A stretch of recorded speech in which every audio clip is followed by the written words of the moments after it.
Good evening. I'm Donita Green, and I'd like to take a few minutes to talk about social power, an analysis of the type of social power in my organization, and briefly about the alpha dog concept. In 1959, researchers and psychologists John French and Bertram Raven created 5 types of social power. They are legitimate power, coercive power, reward power, expert power, and referent power.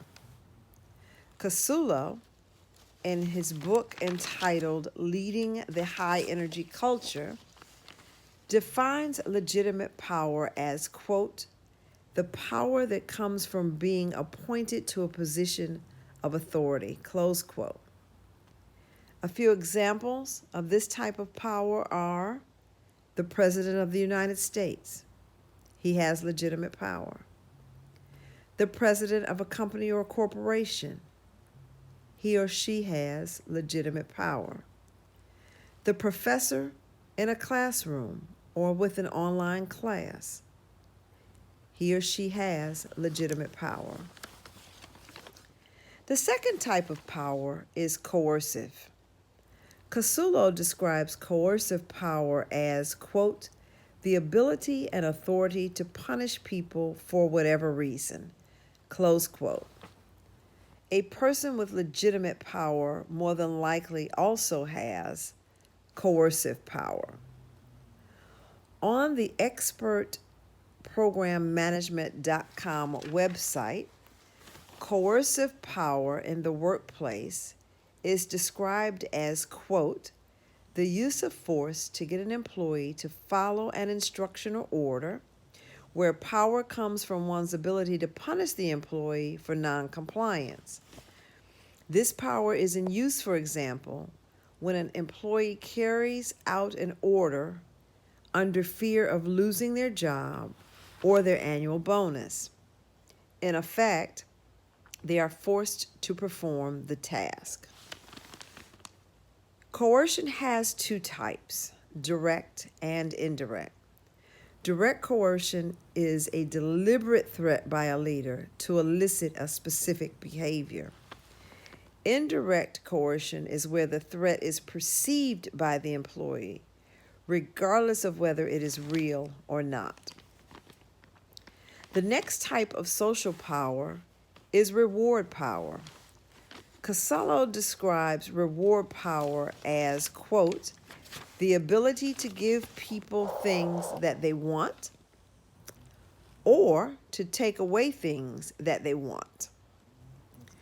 Reward power is used to achieve compliance with one's wishes. Examples of reward power can be bonuses, training opportunities, a thank you or a job well done praise, time off in lieu of something, etc.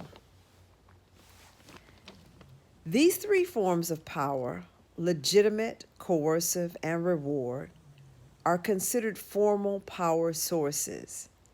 The next 2 powers that I'm going to speak about are considered personal powers. Expert power is defined as the power of influence through sharing knowledge, information, or expertise. When a leader uses his or her experiences and judgment in a particular area to achieve compliance with wishes, you have attained expert power. It comes from those who have witnessed your experience or from understanding and knowing your qualifications and or reputation. It is important to mention here that as time changes and areas of expertise are updated, this power can wane if one does not keep up to date with the times. In other words, the expertise does not necessarily last forever. The last type of power is referent power. Costello defines referent power as, quote, the ability to influence people through charisma and personal acceptance, close quote.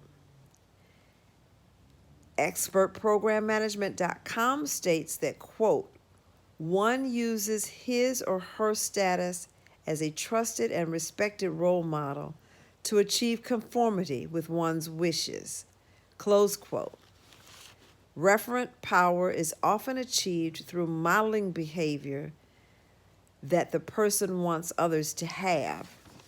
In addition, these persons who give autonomy to subordinates and delegate increased authority to employees often gain reverent power. In my firm, I believe that all 5 social powers exist at one time or another. However, I believe that legitimate power, expert power, and referent power coexist for the majority of the time. One particular leader has been in the business for over 45 years. He definitely has expert power that expands over that period of time. As the research states, however, with new technologies and changing times, this referent power has subsided to some degree. In addition to the expert power, however, he additionally holds legitimate power as the owner and manager of the business. Finally, he also holds referent power. His willingness to share his knowledge of the business with subordinates, as well as his gift to teach what he knows and then allowing those subordinates to act autonomously in the areas he has taught them, gives him reverent power. He does hold reward power, however. He really shies away from this particular power, giving the other leader authority to act in that capacity.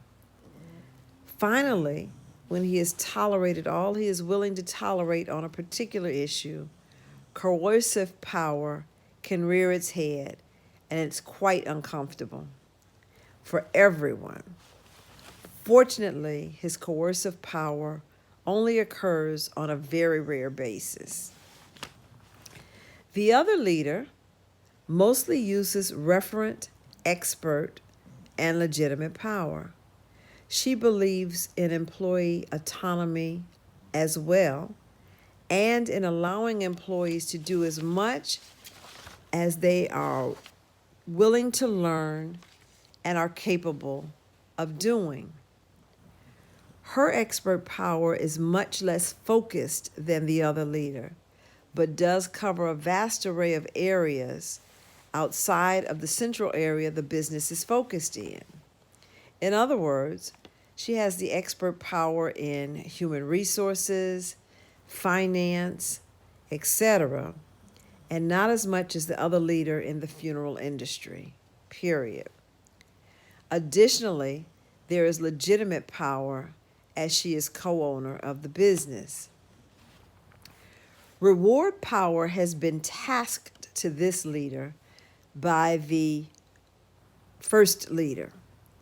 She is required to deal with many personal and personnel issues by virtue of her past experiences and expertise in the field. Additionally, the other leader has charged her with handling these situations that fall under reward power. Finally, the alpha dog concept. This concept centers around a leader who generally has excellent communication skills, that are in positions of authority, and also are credible. Costello, again in his book, Leading the High Energy Culture, defines the alpha dog as, quote, the person or persons who have expertise, credibility with their peers, and have consistent high levels results. These alpha dogs are clear on their own personal truths, and these personal truths are in sync with their organization. I would surmise that alpha dogs have both personal powers, expert and referent. While formal power is important, personal power is imperative.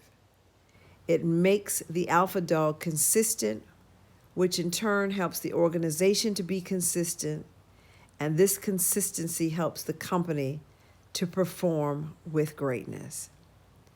Thank you for the opportunity to share my views and for listening.